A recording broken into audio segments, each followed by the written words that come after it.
Hello বন্ধুরা, বাংলাদেশ ব্রাজিলের বিপক্ষে হেরেছে 4-0 গোলে। এটা কি বাংলাদেশের জন্য ভালো কিছু হয়েছে নাকি খারাপ কিছু ঘটতে চলেছে? প্রথমত বাংলাদেশ ফ্যানরা কখনোই আশা করতে পারে না যে বিশ্বসেরা ব্রাজিলের সাথে বাংলাদেশ জিততে পারে। যদিও অনেক আশা নিয়ে মাঠে নেমেছিল লাল সবুজ বাহিনীরা এবং লাল সবুজের ভক্তরাও অনেক আশা নিয়ে টিমের দিকে তাকিয়েছিল আজকে হয়তো বাংলাদেশ ব্রাজিলের বিপক্ষে জয় নিয়ে ফিরবে এবং নতুন একটা ইতিহাস করতে চলেছে বাংলাদেশ। এবং এটা ভাবাটাই স্বাভাবিক, কারণ বাংলাদেশ এবং ব্রাজিলের বিপক্ষে শেষ একটা লড়াই হয়েছিল যেখানে বাংলাদেশ ব্রাজিলকে হারিয়েছিল 7-0 গোলে। তো সেই দিক বিবেচনায় বাংলাদেশ ফ্যানরা ভাবতেই পারে যে আজকের ম্যাচেও হয়তো ব্রাজিলের বিপক্ষে বাংলাদেশ জয় নিয়ে ফিরবে। তবে আপনার একটি কথা স্বীকার করতেই হবে যে সেই সময়ের বাংলাদেশ ফুটবল টিম আর এখন নেই।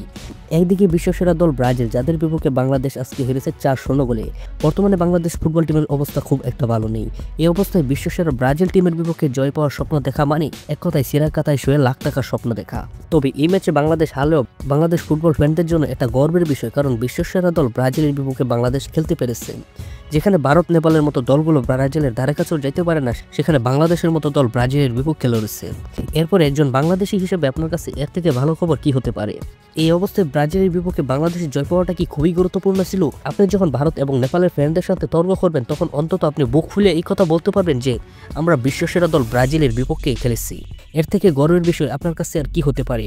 আজকে বাংলাদেশ ব্রাজিলের বিপক্ষে খেলেছে, তার পরবর্তী ম্যাচ খেলবে আর্জেন্টিনার বিপক্ষে। মানে বুঝতে পারছেন, আস্তে আস্তে আমাদের বাংলাদেশ ফুটবল টিম বিশ্বমঞ্চে পরিচিত লাভ করছে। তো আশা করি একটা সময় বাংলাদেশ ব্রাজিল এবং আর্জেন্টিনার মেইন টিমের সাথেও খেলার সুযোগ পাবে। তো বন্ধুরা, আমাদের আজকের ভিডিওটি এই পর্যন্তই। আপনারা কি মনে করেন, পরবর্তী ম্যাচে কি বাংলাদেশ আর্জেন্টিনার বিপক্ষে জয় নিয়ে ফিরতে পারবে? কমেন্ট করে জানাতে পারেন আপনাদের মতামত। তো সবাই ভালো থাকেন, সুস্থ থাকেন, আল্লাহ হাফিজ।